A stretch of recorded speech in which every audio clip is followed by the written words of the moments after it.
Hello everyone. आज हमारे साथ गवर्नमेंट पॉलिटेक्निक रामनगर के एक स्टूडेंट जिनका ब्रांच इलेक्ट्रिकल है और इनका नाम पंकज है। तो हेलो पंकज, आज आप हमारे साथ हैं। तो जैसा कि आप यहाँ पे इलेक्ट्रिकल ब्रांच में शायद 4 या 5 मंथ से पढ़ रहे हैं, ठीक है। और आपने शायद एडमिशन जो है आपने हमारे यहाँ शायद लॉकडाउन से पहले ले लिया था, लेकिन लॉकडाउन लगने के बाद आपने ऑनलाइन में ज्वाइन किया होगा।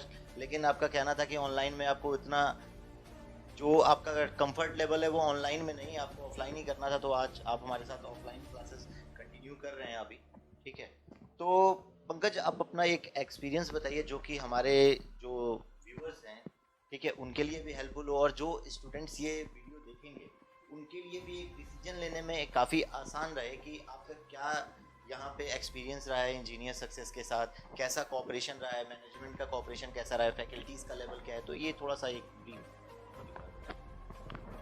सर जो फैकल्टी रही यहाँ पे वो सर काफ़ी बेस्ट थी। मतलब जब हमने फर्स्ट टाइम हम लोग यहाँ पे आए थे इंजीनियरिंग सक्सेस में, तो हमने जो टीचर जो हमारा एक बेसिक कॉन्सेप्ट होता है इलेक्ट्रिकल का सर्किट थ्योरी, जब हमने उन टीचर से पढ़ा तो हमको पहले दिन में लग गया था कि मतलब टीचर के पास काफ़ी नॉलेज है। इससे पहले भी हम लोग यहाँ कोचिंग कर चुके थे किसी और कोचिंग सेंटर पर, तो वहाँ भी लगभग हमने 1 डेढ़ साल कोचिंग करी। देन वहाँ पर भी कई बार कोर्स कंप्लीट हो चुका था, लेकिन फिर भी कुछ ऐसे पॉइंट्स थे जो हमारे डाउट क्लियर नहीं होते थे।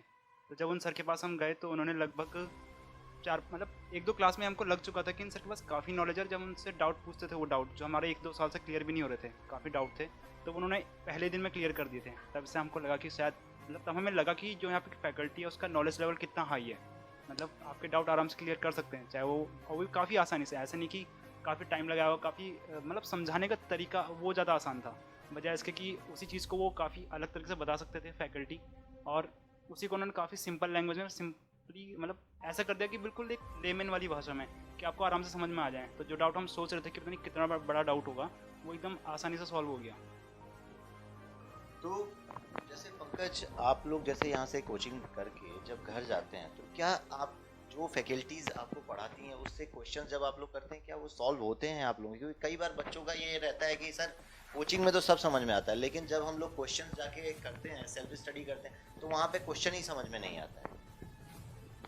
सर उसका रीज़न तो सर पर्सनल एक्सपीरियंस में यही कहूँगा कि सर अगर वो स्टूडेंट उसी दिन जाके एक बार रिवाइज़ कर ले घर पे जाके, सर जो कि मुझे लगता है कि अगर आप स्टूडेंट हो तो मेन चीज़ जो है वो सर रिवीजन है। विदाउट उसके कुछ नहीं हो सकता।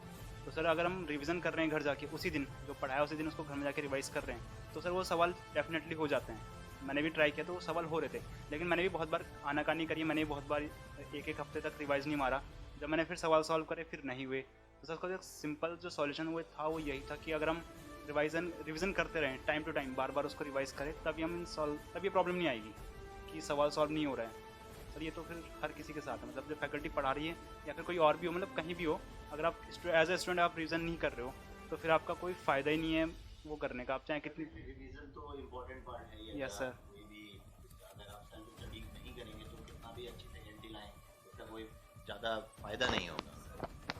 ओके, तो पंकज, जैसा कि आपने कॉलेज में ये सारे सब्जेक्ट्स तो पढ़े होंगे, मशीन भी पढ़ा होगा, मेजरमेंट, पावर सिस्टम, नेटवर्क, ये सारे सब्जेक्ट पढ़े होंगे, तो आपने क्या डिफरेंस किया कि जैसे आपने बोला कि आपने बताया कि मैं पहले भी कोचिंग कर चुके हैं, आप शायद 1 ईयर कोचिंग करा हुआ है कहीं और किसी और इंस्टीट्यूट में, तो आपका क्या एक्सपीरियंस रहा है कि एज जब आप कंपैरिजन करते हो वहाँ की फैकल्टीज़ को और इंजीनियर सक्सेस की फैकल्टी को, चाहे अपने कॉलेज के, चाहे आपने दूसरे कोचिंग के बारे में बताया कि वहाँ पे आप, तो दोनों की फैकल्टीज़ में क्या डिफरेंस है और क्या आपको अच्छा लगा इंजीनियर सक्सेस के बारे में, जिससे एक होता है ना कि आप इम्प्रेस हो गए कि हाँ, ये जो है ये एक फैकल्टी ऐसी होनी चाहिए जिससे मेरा कॉन्फिडेंस लेवल बूस्टर हुआ है। सर जो मेन चीज़ जो मुझे यहाँ पे लगी इंजीनियरिंग सक्सेस में आके वो ये था कि सर यहाँ पे डाउट राइज आराम से कर सकते थे। मतलब हमने डाउट पूछा तो टीचर भी ऐसा नहीं होता था कि जैसे फ्रस्ट्रेट हो जाए कि यार ये बार बार सवाल पूछ रहा है। हम डाउट पूछते हैं सर से, सर भी एकदम पूरी कोशिश करते हैं आराम से समझाने की, मतलब जो डाउट इस बच्चे ने पूछा है वो उसको समझ में आ रहा है कि नहीं आ रहा है, वो उसको काफ़ी सिंपल भाषा में एलोबरेट करने की कोशिश करते हैं। और कोचिंग सेंटर में होता था कि हमने पूछ भी लिया,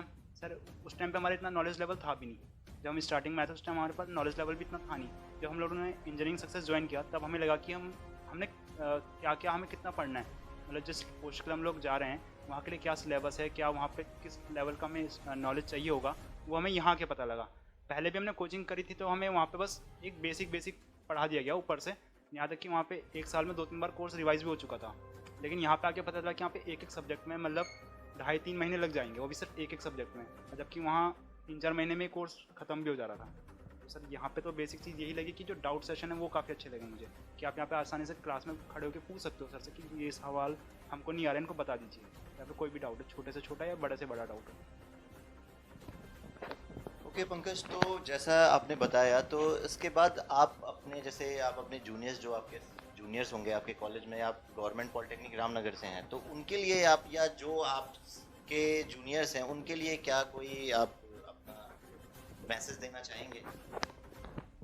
सर मैसेज तो ये दूंगा कि अगर कोचिंग लेनी है तो मतलब इंजीनियरिंग सक्सेस बेस्ट है इस सेंस में, क्योंकि आप यहाँ पर आराम से डाउट पूछ सकते हो, आपको डाउट के लिए कोई भी दिक्कत नहीं है। मतलब आपने टीचर भी ऐसी नहीं है कि जो एक फ्रस्ट्रेट नहीं होती एकदम से कि ये कैसा डाउट पूछ लिया, मतलब कभी कभी होता है टीचर भी सोचता है कि यार ये तो इसको आना चाहिए, मतलब ऐसा नहीं सोचती यहाँ की फैकल्टी, ठीक है नहीं आता लेकिन बता देती है आराम से।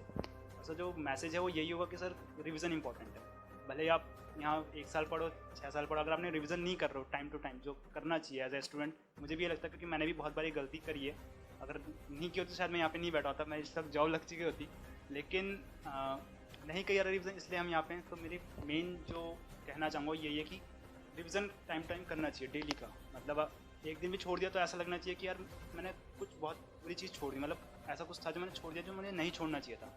तो सर यही है मेन चीज़ की रिवीजन, मतलब अपने आने वाले जूनियर्स को या फिर जो भी नए स्टूडेंट यहाँ पे आएंगे उनको मैं यही कहूँगा कि रिवीजन मेन इंपॉर्टेंट चीज़ है। चलिए पंकज, तो जैसा कि आपने पंकज से सुना, तो पंकज गुड लक आपको, मे बी 2021 आपके लिए बहुत अच्छा रहे और आपका सिलेक्शन हो डेफिनेटली, और होगा भी, हम पूरी मेहनत करेंगे आपके साथ। Thank you Pankaj, thank you for your nice words.